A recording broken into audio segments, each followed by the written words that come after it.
Before we start this week, I want to tell you about New York Times Audio, a new iOS app for New York Times News subscribers. New York Times Audio collects all of the shows you've grown to love. The Daily, this very podcast, which I know you're a fan of, but also a bunch of new shows we've made just for the app. There's The Headlines, our latest morning show, this one hosted by Annie Coriol, that gets you caught up on stories in 10 minutes or less. You're busy, you want to know what's going on in the world, we got you. Another new offering is something we're calling Shorts, which is a short-form series, 5 minutes, 7 minutes, that gives you inspiration for what to cook, watch, read, and more. Every morning, there will be a new daily playlist with our most exciting highlights. This new app will have narrated articles from the Times, as well as other outlets that publish some of the best long-form magazine writing around. And finally, you'll have one-stop access to episodes from The Athletic, Serial Productions, and one of the godfathers of modern podcasting, This American Life. New York Times Audio. Download it now at nytimes.com/audio app.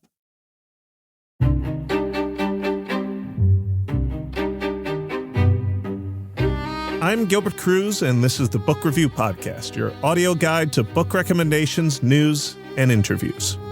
On this week's show, we'll be talking to Times book critic Dwight Garner about his review of the book Death of an Author, a murder mystery written mostly by artificial intelligence.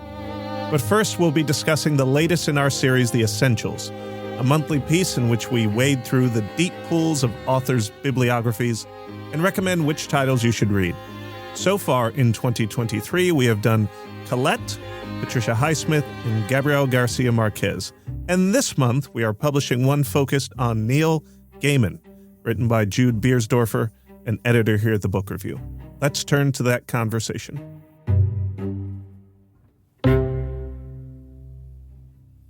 Jude. Gilbert. You're here. I am, live in the studio. You're on mic. You're always in our hearts, but you're on mic this week. Oh, Gilbert, you're making me blush. So for those listeners who somehow have managed to avoid the work of Neil Gaiman, an author who's done so much, can you start by telling us who he is? What kind of books does he write? Okay, Neil Gaiman, English author. He started out, I believe, as a music journalist, and I first came to him reading one of his nonfiction works. I think his first book was about Duran Duran. He wrote a biography of Douglas Adams, which is how I got into him because I was very much into The Hitchhiker's Guide to the Galaxy. But he got heavily into writing comics in the late 80s, early 90s, and did a lot of English comics and not mainstream comics here. But, he pop up occasionally. I think he's done a Batman before, but his big claim to fame was writing The Sandman, which was a 75-issue series, the original run of it, that ran from about 1989 to 1996. So he started off as a big comics guy. People knew him from that. And then he gradually morphed over into adult novels, children's novels, picture books. He's written speeches. He's done screenplays. He's very prolific. And as part of The Essentials, the hardest part was figuring out just which part of his canon to really focus on to get to the essential, because there's so much good stuff in there. And which part did you focus on? I focused on the adult novels, really. I threw in a few mentions of some of the children's books that he did because they are very good. Coraline, which I think people have seen the film of, and then The Graveyard Book, which I believe is on the New York Times bestseller list for more than a year. So for the younger readers, those are great. But I've wanted to focus, this is the book review. We're probably skewing a little bit older here for most of our readership. So let's look at his novels that he wrote for an adult audience, and also maybe a little bit dipping into The Sandman because it was such a landmark series in its time. All right. Well, I figure we should jump right into it. Let's make some recommendations. I'm going to use your categories from your piece for those who haven't had the chance to experience one of our Essentials articles yet. We try to break down an author's oeuvre, which is a word I'm going to say every single time we do an audio segment on The Essentials. We try to break them down into sort of categories that fit the type of reader, the type of mood that you might be in at any particular point. So let's start with the obvious. What should I read? What should our listeners read if they're totally new to the work of Neil Gaiman? I would go with American Gods, as I did in the piece. And it was written in 2001, and it was sort of at the time, if you go in the Wayback Machine a little bit, where technology was really on the rise, and Gaiman was looking around at the world. I think he'd only moved to the States 6 years before, so he was basically a new immigrant, but he was asking himself the question, what would happen if the people who have come here and brought their old gods what if those old gods begin to die out because the younger generations don't care about them? And so that was a setup for the book. And some of the new gods are like gods of media and technology. And at the time, this was it's like, oh, technology, because we had not really become saturated in it yet. And he worked in some Norse mythology. I'm not going to spoil anything here, but he basically did this sort of road trip novel with this ex-con named Shadow Moon. And he meets this employer, a guy who said, oh, will you be my driver, basically? And they go on this adventure across the country. And it's basically Gaiman's commentary, I think, on what the U.S. was like at the time and what does happen to those old gods when people don't believe in them anymore. And as with many of Gaiman's works, this one has also been adapted for film and TV. This was a TV series, I think, on Stars for a few seasons. Mm-hmm. Because he writes so vividly, I think his works are very adaptable for other mediums.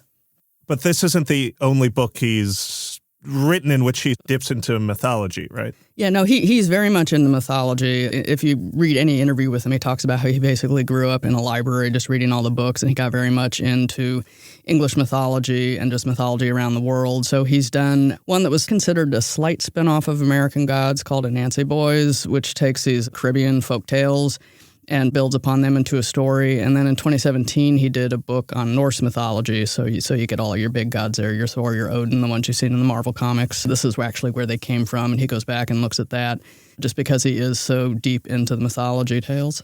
What was the first Neil Gaiman book that you read? After the Douglas Adams nonfiction one, which was very good, I actually came upon Good Omens first, which is his first novel, but he co-wrote it with Terry Pratchett, who English mythology fans will know from his Discworld series. It's a fantasy series that's based in this Discworld. And so they co-wrote it, and they argue about who did more on it. And Pratchett has since died. But I came upon this book. It was one of those used books, back in the days when you can get the books in the cart at the Strand or whatever, because I was broke and just picked it up. And it's very funny. If you like any of the Douglas Adams' Hitchhiker's Guide to the Galaxy, that type of humor, or the Monty Python, just the classic high-low comedy clashing. It's a great book. It's basically Monty Python does the Omen, just casted a very wide description of it. But it was fun, and you could just tell these two guys were probably, as they were writing back and forth, just trying to wind each other up and to see who could be the most outrageous, because it is quite funny. And that, again, is an Amazon series. Season 2 is coming out at the end of July. So Douglas Adams, Terry Pratchett, Monty Python. Are you an Anglophile? A little bit. I grew up in rural Indiana where they would show Monty Python like late night on Friday on the PBS station because I guess it was considered mature or something. But then all the Holy Grail and The Life of Brian and all of that. So I perhaps was attracted to that type of humor. Not so much into everything English. Definitely the humor and the literature and just the way that they kind of will use their Oxford, Cambridge background and then just do like completely silly stuff with it. Let's go to another category. I think a lot of people, if they do know Neil Gaiman but haven't dipped into his work, know him for things that can be categorized as fantastical, slightly creepy, maybe very creepy. Let's say you don't like scary things, however. You want something that has an amazing story but is not going to give you the willies. What would fall into that category? I would have to say Stardust, which to me, it brings to mind The Princess Bride, that kind of light fairy tale stuff, but it's got a little bit of an edge to it. And he wrote that one, I think, with Charles Vess. It was originally an illustrated thing. And then, as with a lot of Gaiman's works, they get re-edited and he does his preferred author's test, or he'll do a version with an illustrator. Stardust was really fun, and it went back to the Victorian era of fantasy, before we really got into the Tolkien and the Lewis and the big epic adventures and orcs and things, where it was gentler, in the land of fairy, this happened. And that's very much what this book was about. It's a story of a young man who is trying to impress a girl, and so he promises to go get a fallen star, and then he has to go over the wall into this other realm to find it, and that's when the adventure starts. This seems like it would be a good bridge maybe between something like Coraline or any of his other children's works and maybe something more adult. And even with Coraline and the Graveyard Book, I think those had a huge adult audience too, even though they were marketed to kids. And he said in one interview that he was worried that Coraline was going to be too scary. And so he was testing it out his kids, and they were like, what comes next? So I think kids can take horror. People say, it's too scary for them. But kids are really realistic about stuff, and they will just go with it. And if the story is good, their kids are there. Can we take a detour into Coraline? Because even though your Essentials is about Gaiman's books for adults, I feel like Coraline has a very strong, partially because of the wonderful stop-motion animation film that was made from it, has a strong pull on the culture these days. Are you a fan of Coraline? Oh, yeah. Well, I liked it just because it was an adventure book that actually had a female protagonist. I know they're a little more common these days, but, 10 and 20 years ago, it was still a lot of boy adventures or adventures where the girls didn't get to do really exciting things. And Coraline come along and she's in this house, and then there's this house that's just like hers on the other side, and the other mother has these black button eyes, and it's very subtle creepiness. But it's really compelling and it sticks with you. But the movie was great, the animated film that they made from it. And I think it's been a stage production as well because the story's so strong and adaptable. Let's say I don't have that much time, but I want to give this guy a try. What should I look for? All right. So if you want a really concentrated dose of Neil Gaiman, I would go with The Ocean at the End of the Lane, which is a very slim book. You can probably read it if you have a free afternoon in one sitting. And it's a memory story about a guy who goes back to the area in rural England where he grew up in, and he starts to have these memories of what happened back then, and there was this great evil in the land, and he's trying to reconstruct it, and it takes him back to where he was all those years ago. I think partially because it is so short a book, it's very intense, and you just keep reading the story, and it gets creepier and creepier, and it's got a lot of things that, a little unsettling. There's a bit with invasive worms in there. Yeah. And it's about this guy when he was young and his best friend who was the farm girl next door. It's a good short flight book. Are you speaking from experience? Perhaps, yeah. I have a traveling copy of Good Omens that I take with me just because usually the airport stresses me out and this book makes me laugh. But if I had to take another one, I'd probably take Ocean at the End of the Lane.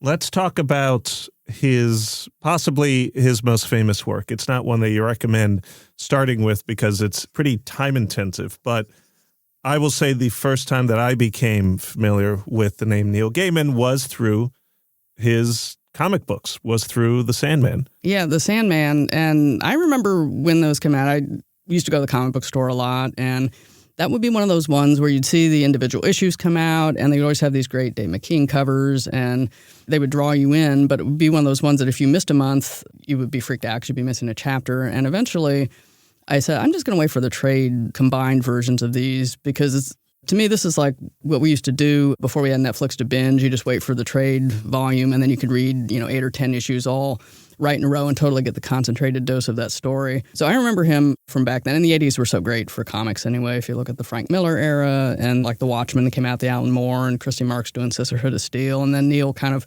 brought up the end of that era in 89 with The Sandman. And I think that continued into about 96 of the original run of the stories. And he's done a few little spinoffs here and there.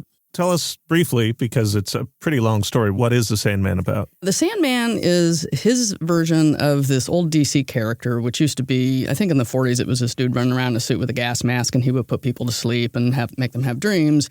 And Gaiman, I think, drew upon his background and his interest in mythology and folklore and turned this into a godlike being. And he was one of several siblings called the Endless. There's also death, despair, destruction, delirium. They all start with D. But the Sandman was Dream. That was his name in this family. He was also called Morpheus. And he ruled the land of dreams and people's hopes and fears and all of that. And in the first arc of the series, which was also mirrored in the Netflix adaptation from last year, he loses his powers and has to fight his way back to regain his realm. And so that sort of sets up his origin story there because you learn about him just from what he's lost. And then you see him kind of, get his stuff back together, and you meet some of his siblings. And if you ever walked around in the East Village in the 90s, you probably saw a lot of girls dressed like Death because that was a sister. She was a goth girl with the Doc Martens and the Ankh necklace and the black pants. And she was his big sister and would always kind of like knock him around like a little brother, but they were best friends. And even though he was morose and this kind of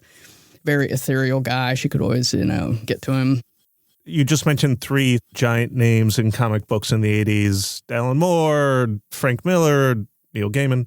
He has lasted. He persists. Is it because he's really expanded into all these other genres, into all these other types of books? I think that's part of it. And he said himself that he didn't want to be pigeonholed as the guy that does this one kind of book. And so he did comics for a while, and then he got into sort of writing the novels. And then because he's bounced around within just fiction, like Stardust is a very light thing.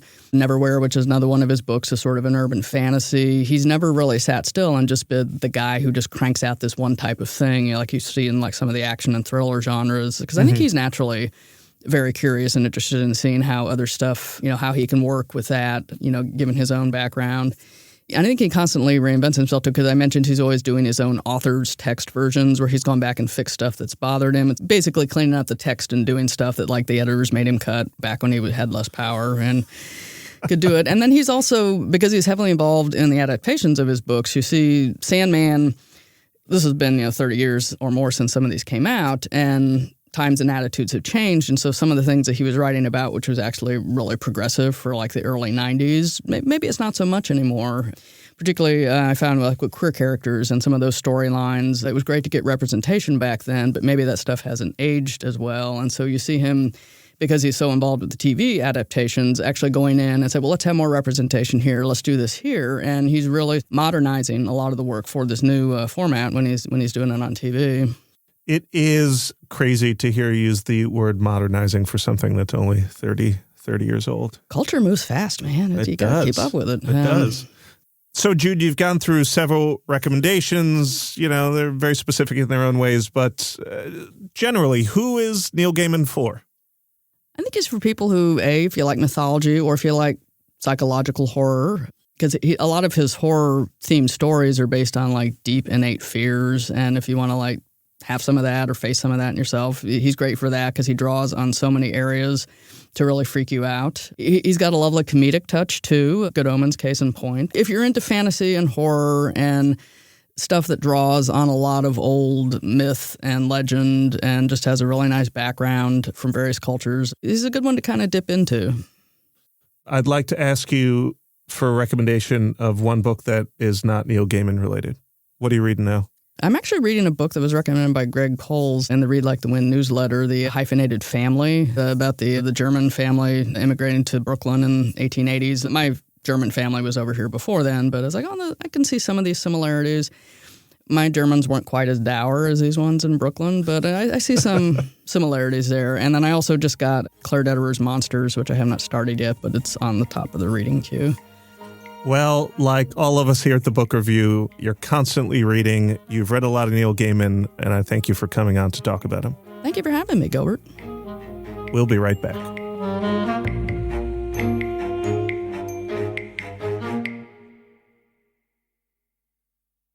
I'm now joined by longtime New York Times book critic Dwight Garner. Dwight is here to talk about Death of an Author, a book he recently reviewed that was largely written with the assistance of artificial intelligence, which is a weird thing. Dwight, thank you for being here. Great to be here, Gilbert. Thanks. So what the heck is this book about? How did it come about, and why did you want to review it? Oh, wow. It's very meta. First of all, Stephen Marche is a journalist, and he's written a couple of novels as well. He's pretty well known. He's done a lot of things. And he was asked by a publishing company, Pushkin, which is, I believe, is edited by Jacob Weisberg and is presided over by Jacob Weisberg, the journalist and writer. And I think it was Jacob's idea to do a book entirely written by, or 95% written by AI. And what that means in this case is that Stephen Marche gave 3 different programs, ChatGPT, the major one among them, be pushed in different directions, like someone someone rocking a pinball machine, or someone just pushing like a disc jockey in a way. And he kept asking questions, refining it until he got the kind of sentences and ideas he wanted, like write a plot that does this, give me an imagery that does this. And what he ended up with is, I write in my review that if you close your eyes and squint, you can almost see this as a real novel, but it's not terrible, and it tells a plot that kept me on the hook. In its simplest terms, it's about a famous Canadian writer, and she sends out a message one day inviting people to her own funeral, and she is going to speak at her own funeral. No one really understands this, but it turns out it's sort of a AI version of her that's going to speak. And in the process of her talk, it's one of those Agatha Christie-like moments where everyone in the room begins to think, who's the killer? She's been murdered. And everyone starts to think, who's the real killer here? And as the book goes on, AI starts to impersonate people. Everyone thinks they're losing their minds. It's very meta in that way. It's kind of about AI while it's being written by AI. So for those listeners who somehow have not been following this particular conversation over the past 5 months over artificial intelligence, large language models, and ChatGPT, basically ChatGPT is sort of a copycat algorithm. It's a mimic. It's what people call a large language model. It's this algorithm that you can train on text. ChatGPT is a program that is owned by Microsoft, and they've been training it on large swaths of text across the internet in order to get to the point where it can interact with you. You can ask it a question and maybe it can respond, or you can give it a prompt and maybe it can give you something back. But you can also train ChatGPT-like algorithms on more discrete sources of information, like a single author or even a single book, which is what the New York Times did, our team at the Upshot did. They ran this experiment. What would it look like if artificial intelligence, and they called theirs Baby GPT, was trained to learn language only by reading all of Jane Austen or all of Shakespeare or only the book Moby Dick as opposed to the entire internet? And you can see in this feature, which you should look at to get a deeper understanding of how ChatGPT and other large language models work, you can see this feature that it starts spitting out gibberish after being trained just on 50 rounds of text. And then 5,000 rounds later, it's given out small words. And we're talking fast. This is like 15 minutes. And then after 30,000 rounds, only 1 hour into training this algorithm on all of Jane Austen or just the book Moby Dick, it's spitting out actual sentences that can approximate English. It's not Melville, it's not Pride and Prejudice, but it's getting closer just after 1 hour to approximating what the English language might actually sound like. I was wondering if you hadn't been told that this book was mostly written by artificial intelligence, would you have been able to tell? It wouldn't have occurred to me because I didn't know people were out there doing this already. But I would have thought this is a fairly mediocre novel. I mean, it has its moments. It works. I mean, it is a novel. And I did turn the pages, and there are some arresting images. This is something we can get into more. But of course, this raises questions about what we're all doing these days and where our jobs are going and where literacy is headed, where writing is headed, and what is an author, and et cetera, et cetera. I felt coming away from this was good enough already that I think some of the more formulaic writers of genre fiction, of course, in genre fiction, there are always geniuses and there are hacks. I think the geniuses shouldn't be afraid of this, but the hacks might start to wonder if their careers are going to be threatened. Absolutely. You jumped right to one of the questions I was going to ask, whether or not you could see this being applied in certain types of creative writing. As you point out, one of the most obvious is formulaic generic writing, genre writing. Genres are genres because they have tropes that are understood by fans and readers, and you can use them and manipulate them and combine them. And the best people working in genres are always going to be the best. But there's a lot of mysteries and romance novels and thrillers and other genres that are not the best. And as Gilbert, often what sells the best is not the best. The geniuses in these fields sometimes sell a lot, but often it's the lesser lights that people just happen to sort of get a taste for, and they sell over and over again. Brand names that do the same thing over and over again. And I think they should be a little worried. Yes, who should be worried? Writers across the board are worried. Journalists are worried. The Writers Guild of America, TV writers are striking in part because of AI-related issues, although there are a ton of other issues that they're striking over.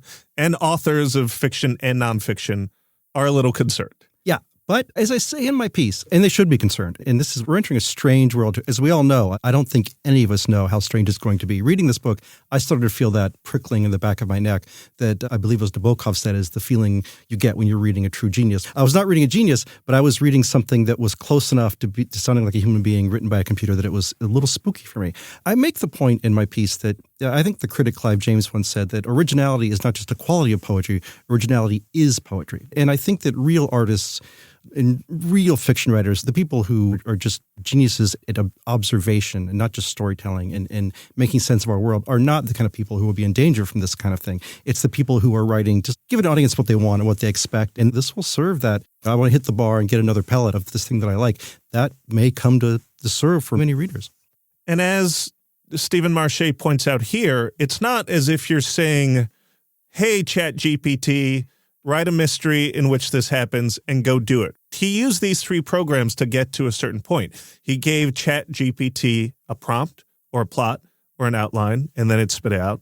Then he went to another program and he used that to massage the language and the style and the length of certain sentences. And then he went to a third program that he used more for figurative language and similes and stuff like that, right? So it's actually, I'm not saying this makes it good or bad, but there's a fair amount of work, at least at this early stage, that had to go in to even producing this sort of okay thing. I'm glad you brought that up, because one of the points that he makes, and I think it's a good point, is that he thinks that, what's the old software programming term? I think it was GIGO, G-I-G-O, garbage in, garbage out. His point is to use these programs well, you're going to need to know a lot. To use them really well, you're going to need to be sort of a literary-minded person. He compares it to hip-hop DJs.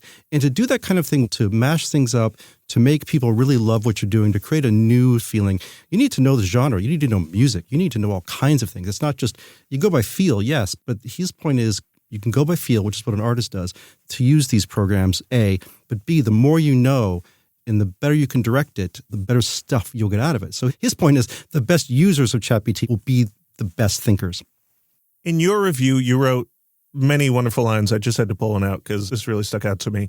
You said, the prose mostly has the crabwise gait of a Wikipedia entry. If this novel could exhale, its breath would surely smell, to borrow words from Ian McEwan in his novel Machine Like Me, like the back of a warm TV set.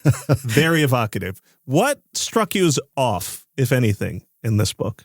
It just has a slightly awkward feel at times. You know how you're reading Wikipedia sometimes and, it's prose, but it's a little weird. It's not really shapely. The paragraphs don't quite begin and end. They kind of just cut off, and it has that kind of vibe. And a lot of the metaphor and simile doesn't really work. I'm trying to think. There's one or two things that I pick out in my review. I'm not sure I can find them now, but a lot of the similes and metaphors are just weird and the kind of things that you think a computer would think up and not really a human being. I wanted to ask you about that, actually. I don't mean to embarrass you, but you're really good at similes, so much that Harper's Magazine recently had a little feature where they collected some of your more memorable similes. So I have to ask you about the figurative language. Like, what did you make of it? Because that's where writers can often be the most creative. Yeah. And I think that Marche makes the case that as he pushes, like someone working a Moog synthesizer, he's pushing these programs to create figurative language. I think it's going to be someone like him, a presiding intelligence, picking the best imagery the computer spits out. A lot of it's going to be hallucinatory. There's one line in the book that's pretty typical of the language. He writes, or the bots write, the smell of coffee was like a fog burning off a field. I mean, that's weird. It's more of a visual thing. There's no smell to fog, really. Anyway, it's it almost works, which is true of the book itself. I think what it's lacking, I think you say this, maybe you don't say this precisely, but essentially it lacks a soul, right? If any of us have seen any movies about androids and artificial intelligence or read any books about these topics over the past many years, that is the thing that is lacking at first. And then that is the thing that makes you feel sorry for the robot later in the movie. Roy Batty on the roof at the end of Blade Runner saying, all my memories are going to disappear like tears in rain. This writing lacks a soul. And I think that is the thing that's going to be the leap that might never be made. That's my hope. That's the thing that's going to separate it. No, absolutely. What freaks me out a little bit is someone who I think soul can sometimes be manipulated. I always get my guard up when something's trying too hard to be soulful. But when something comes at me obliquely and it's witty and it catches me off guard, and to be fair to the Borgs and be fair to Stephen Marche, there's some wit in here. There's this weird moment. He manages that this machine can sort of joke to a certain degree. People have taught it vaguely what irony is, and it's not uncomplicated, this language.